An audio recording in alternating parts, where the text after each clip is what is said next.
अनेकांच्या पोटातील ओठावर येणाऱ्या गोपितांची बिनधास्त मांडणी करणारं बातमीपत्र। जरांगे पाटील यांनी आंदोलन करण्याचा हट्ट सोडला पाहिजे, राधाकृष्ण विखे पाटील यांचं वक्तव्य। मनोहर जोशी यांच्या नेतृत्वाखाली मला कृषी मंत्री म्हणून काम करण्याची संधी मिळाली। अनेक त्यांच्या आठवणी आहेत। बाळासाहेब ठाकरे यांचे निष्ठावंत कार्यकर्ते होते। कृष्णा खोरे महामंडळाची स्थापना त्यांनी केली। त्यांच्यासोबत अनेक ठिकाणी जाऊन मी काम केलंय। आज ते आपल्यातून गेलेत, त्यांना मी भावपूर्ण श्रद्धांजली अर्पण करतो। महाराष्ट्राच्या राजकारणात ते एक अभ्यासू नेते होते। सगळे मान अपमान त्यांनी सहन केले। निवडणूक आयोगाचा तो निर्णय आहे, जो डेटा आपण गोळा केलाय त्यानुसार आपण 10% आरक्षण दिलं। जरांगे पाटील यांनी समजून घेतलं पाहिजे, त्यांनी आंदोलन मागे घेतलं पाहिजे, आंदोलन करण्याचा हट्ट सोडला पाहिजे। त्यांनी सगळे मान अपमान जे होते ते त्यांनी आपल्या मनामध्ये त्यांनी सामावून घेतले। आज जी अवस्था शिवसेनेची झालेली आहे, कारण तिथे जनमानसामध्ये असणाऱ्या नेत्याला काहीच महत्त्व नाही आहे, कुठल्या प्रकारची त्यांना किंमत नाही आहे। सुपारी बहादारांना ती आता पक्षात संधी आहे, म्हणून आज म्हणून जी अवस्था आज झालेली आहे शिवसेनेची, ते त्याचं कारण ते आहे। ज्या लोकांनी हाडाची काढं केली, ज्यांच्या घामातून संघटना उभी राहिली, संघटना उभी करण्याचं काम झालं, आज ती लोक कुठे आहेत? बऱ्याच त्यातली ज्यांच्यावर मला काम करण्याची संधी मिळाली, मग दत्त नरवडे आहेत, विधानसभेचे अध्यक्ष होते, किंवा मला वाटतं त्यावेळेचे विधान परिषदेत प्रमोद नवलकर होते, किंवा अनेक अशा लोकांच्या बरोबर संधी मिळाली। पण आज ती शिवसेना संपलेली आहे। आपल्या राज्याचे माजी मुख्यमंत्री मनोहर जोशी साहेबांचं दुःखद निधनाची बातमी ऐकली आणि व्यक्तिशही मला त्याचा धक्का बसला आणि या निमित्तानं त्यांच्या नेतृत्वाखाली मला कृषी मंत्री म्हणून काम करण्याची संधी मिळाली। अनेक आठवणी त्या निमित्तानं समोर उभ्या राहिल्यात। कुशल प्रशासक, एक अनुभवी संपन्न नेतृत्व महाराष्ट्राला मिळालं होतं। सध्या वंदनीय बाळासाहेब ठाकरेंची विश्वासू सहकारी म्हणून त्यांनी महाराष्ट्रामध्ये आपल्या कामातून एक वेगळी छाप निर्माण केली होती। वर्ष या राज्याचं नेतृत्व करणाऱ्या राज्यकर्त्यांना जे सुचलं नाही,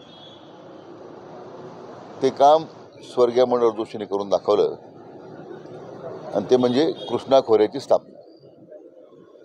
मी त्यांच्याबरोबर 2-3 वेळा कृष्णा खोऱ्याच्या सुरुवातीला धरणांचं काम सुरू होण्यापूर्वी दौरा केला। खरं म्हणजे सिंचनाचा काही त्यांना अनुभव नव्हता, पण तरी त्या कृष्णा खोऱ्याच्या वेगवेगळ्या जिल्ह्यात जाऊन धरणांची कशी रचना होणार आहे, कसं काम होणार आहे, पुनर्वसन कसं होणार आहे, कारण राज्यातला तो पहिला प्रयोग होता। आणि आज कृष्णा खोऱ्याच्या माध्यमातून जी संपन्नता आलेली आहे पश्चिम महाराष्ट्रामध्ये, या जिल्ह्यामध्ये, त्याचं श्रेय मनोहर जोशींना दिलं पाहिजे। आणि ते मला म्हणताना कुठल्याच प्रकारचे संकोच नाही आहे। ॲग्रो ॲडव्हान्टेज महाराष्ट्राने केला, जो 46 देश त्याच्यात सहभागी झाले होते। तो होणार कसा होणार, त्यावेळी त्यांनी जे पाठबळ दिलं मला, म्हणून तो कार्यक्रम आपल्याला यशस्वी करता आला। एक पितृतुल्य आणि कर्तृत्व संपन्न नेतृत्व आज हरपलेलं आहे। मी त्यांना भावपूर्ण श्रद्धांजली अर्पण करतो। आता ही 3 क्लस्टरची जबाबदारी माझ्यावर आहे, शिर्डी, नाशिक आणि दिंडोरी। या निमित्तानं आज आमचे राष्ट्रीय अध्यक्ष भटके एसटी सेलचे आज दौऱ्यावर आहेत। आम्ही सगळ्या 3 मतदारसंघाचा दौरा करणार आहोत। आज वेगवेगळ्या संघटनेच्या स्तरावर जे मांडणी करण्यात आलेली आहे, बूथ प्रमुख आहेत, नंतर मंडल प्रमुख आहेत, वेगवेगळ्या आघाड्यांचे प्रमुख आहेत, तर त्या सगळ्यांची चर्चा होईल। मग आता काय त्यांची भावना आहे, काय त्यांच्या कोण सूचना येतील, त्याचा विचार करू आपण। ती लढत आता जी असं आहे की आता अजितदादांनी एक स्वतंत्र भूमिका घेतलेली आहे, आणि त्यामुळे त्या भूमिकेला अनुसरून ते आता बारामती लोकसभा लढवणार आहे। आता शेवटी असं लोकशाही प्रक्रियेमध्ये घटना घडत राहतात, बघा भविष्यात काय होतं ते। थँक्यू. नाही, मागणी तर आहे, त्याच्यात काही मागणी करण्यामध्ये काहीच गैर नाही आहे. शेवटी असं आहे की आज भारतीय जनता पक्षाची ताकद नाशिक शहरामध्ये, नाशिकच्या या परिसरामध्ये सगळ्यात जास्त आहे. परंतु शेवटी आता आपण महायुतीमध्ये काम करतोय आणि तो निर्णय पक्ष नेतृत्वानं आता तो घ्यायचा आहे. आम्ही त्यासाठी पक्षाकडे आम्ही मागणी करणार आहोत. इतका मोठा ऐतिहासिक निर्णय विधानसभेमध्ये एकमतानं आपण पारित केला आणि त्याच्यामध्ये समाज बांधवांची जी भावना होती की 10% आरक्षण आता मिळालेलं आहे. आता भविष्यात या वाटचालीमध्ये आणखीन मोठं आव्हान आपल्या समोर सर्वोच्च न्यायालयातल्या